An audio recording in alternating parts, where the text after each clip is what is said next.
Hi, this is Keith Davis, and I'd like to share with you a few ideas about improvisation, about how to get started with improvisation.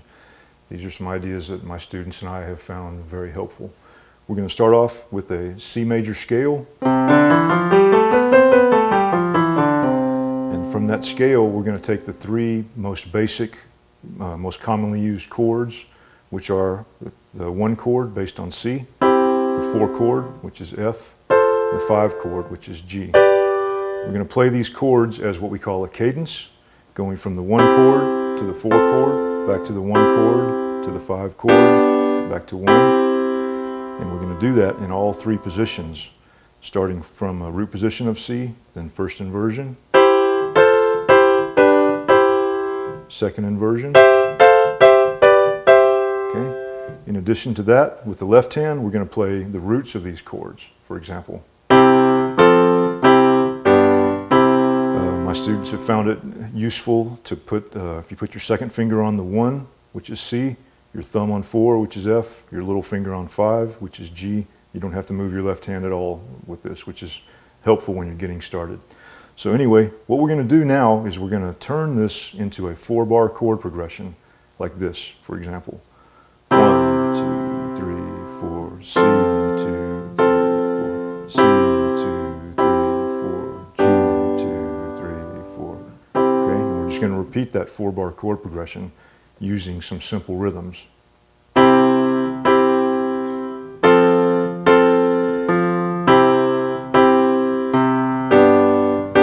going to do it in all 3 positions of these chords.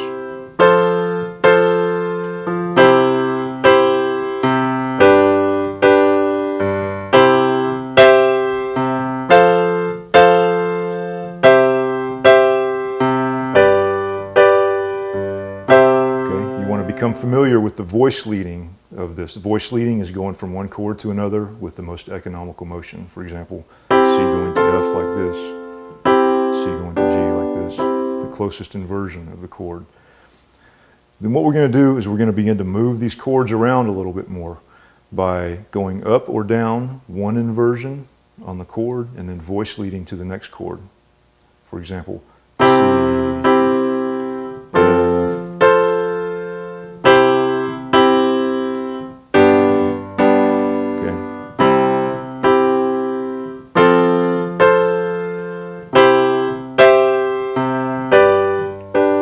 so what we're going to do is we're going to cover all the possibilities for all the different voice leading going from 1 chord to another.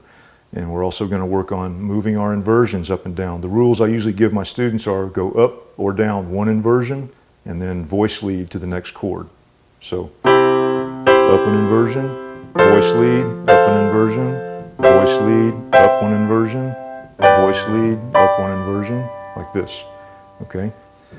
So you want to become familiar with each one of these positions separately and then start moving them around that way. And then we can start experimenting with some more interesting rhythms.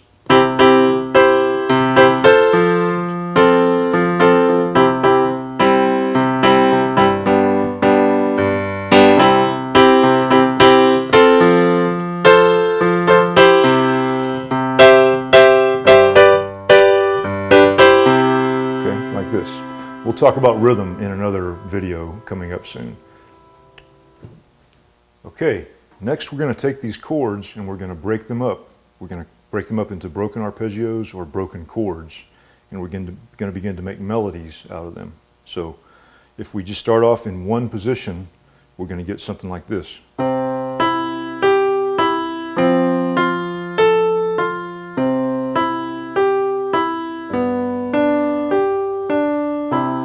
Of course, we can make that more interesting by trying different rhythms and different patterns.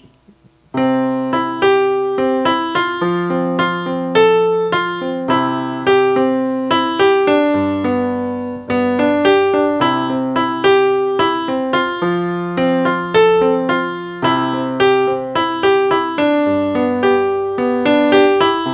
so once again, I suggest that you try all 3 different positions separately without doing any moving around. So, and then once you can do that, then you can begin to move these things around the piano wherever you like.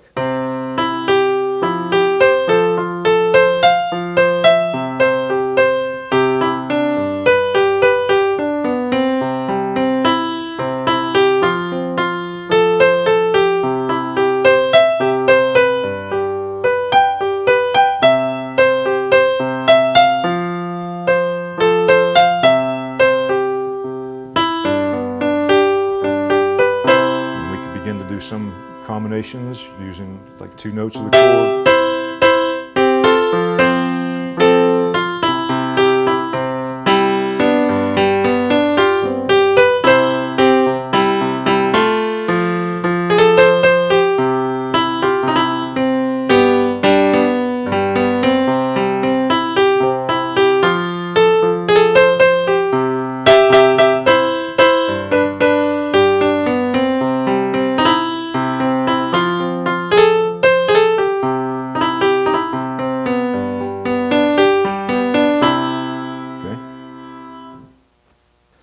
Okay, the next thing we're going to do is we're going to begin to use the whole scale to make some melodies. So we're going to use the whole C major scale.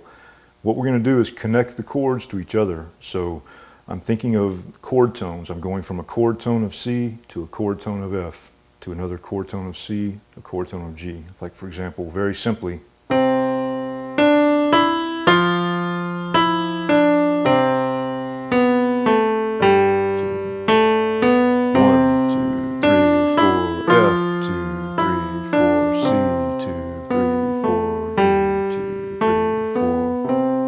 this connecting the dots basically because we're thinking of connecting, like I said, the chord tones of one chord to the chord tones of another. So a couple of ways to go about this. One is to take a simple pattern and repeat it over each chord. For example,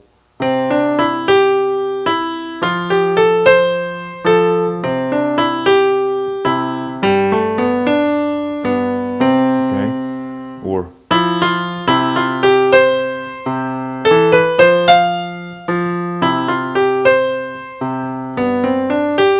simple patterns. You can come up with plenty of your own patterns to make up, to do this. Another way to think about it is to think of connecting the root of one chord to the root of the next chord, the third of one chord to the third of the next chord, the fifths. Think of connecting those chord tones together. For example, a simple pattern like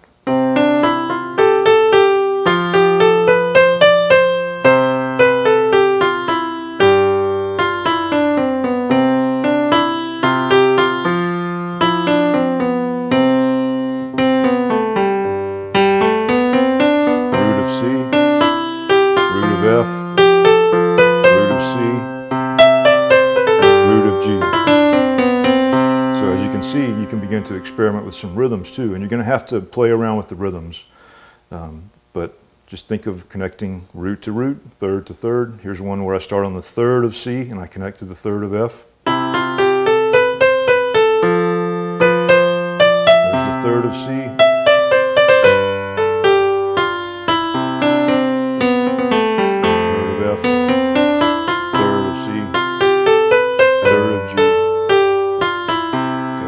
It helps at the beginning if you think one direction. You'll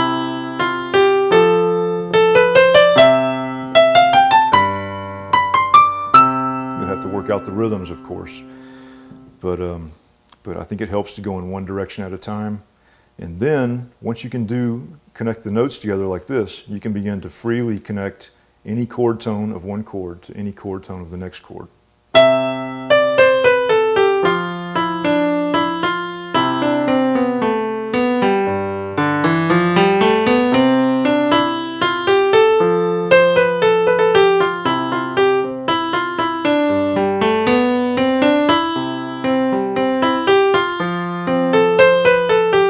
What I'm doing also is now I'm using my broken chords as well as my scales. I'm getting a lot of different variety of patterns by alternating. And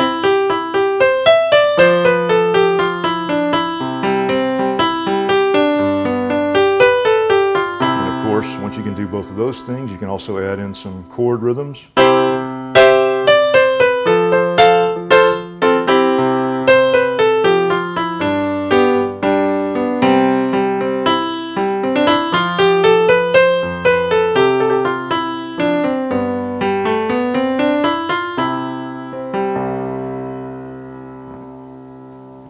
Okay, so far we've focused most of our attention on our right hand, playing some melodies and some chords with the right hand. You also want to be able to do all of this voice leading with your left hand. A couple of reasons, mainly because if you're playing in a situation with other people, you might have a bass player, for example. You don't want to play too many bass notes. If you have a bass player, you want to stay out of his way. So you have to be able to voice lead these chords in your left hand. So you should practice those things also with your left hand so that you can accompany yourself, for one thing.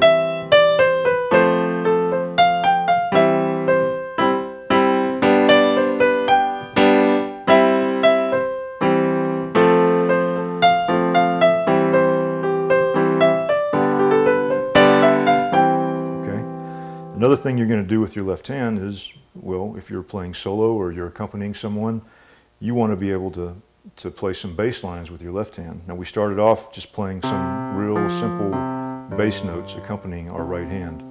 You can do other things. You can try some patterns using some fifths and octaves.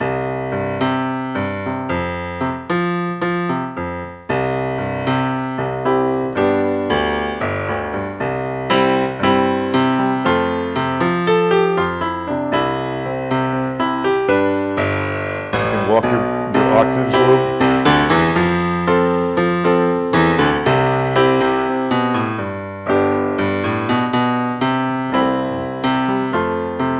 Okay. You can also use this broken arpeggio idea as a way to begin thinking of constructing bass lines.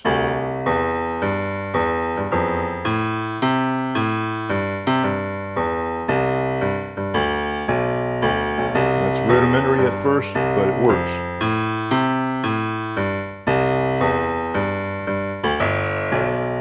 And then as you get more accomplished at it, you can begin to include the scale notes. Okay,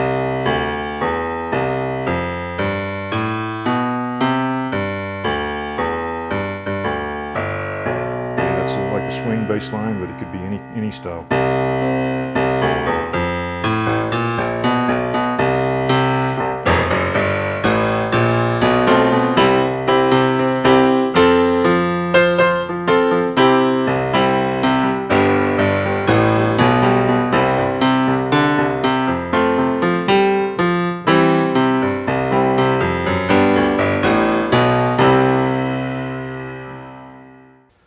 Okay, so far we've kept this pretty diatonic, pretty much based on the major scale.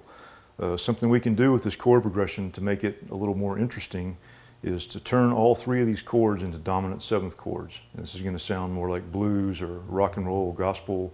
It's all over the place. It's all in all kinds of music. So, and then we can begin to do some kind of characteristic blues or rock type things that you hear all the time. So let's just see what happens when we start off by making these chords into dominant seventh chords. We get this sound. Okay,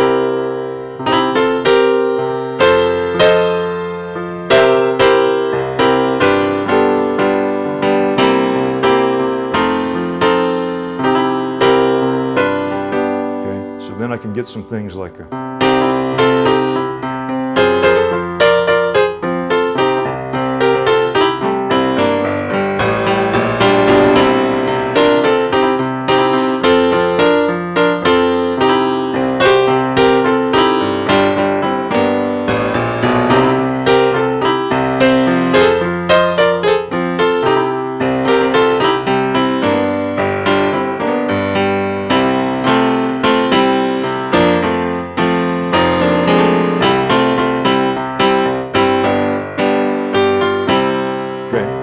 heard a lot of these things before. Characteristic things like taking this chord, walking up the thirds of that chord.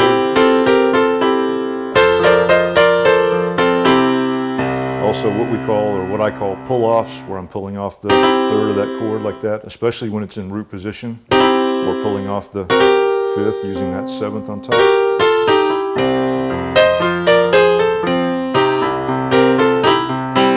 You might also notice that I'm not strictly voice leading here. I'm starting a lot of these patterns from the root position of the chord.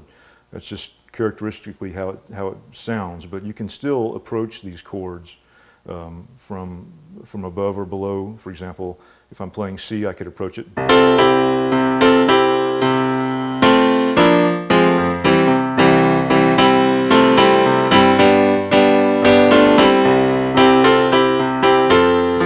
you a real gospel sound when you do that.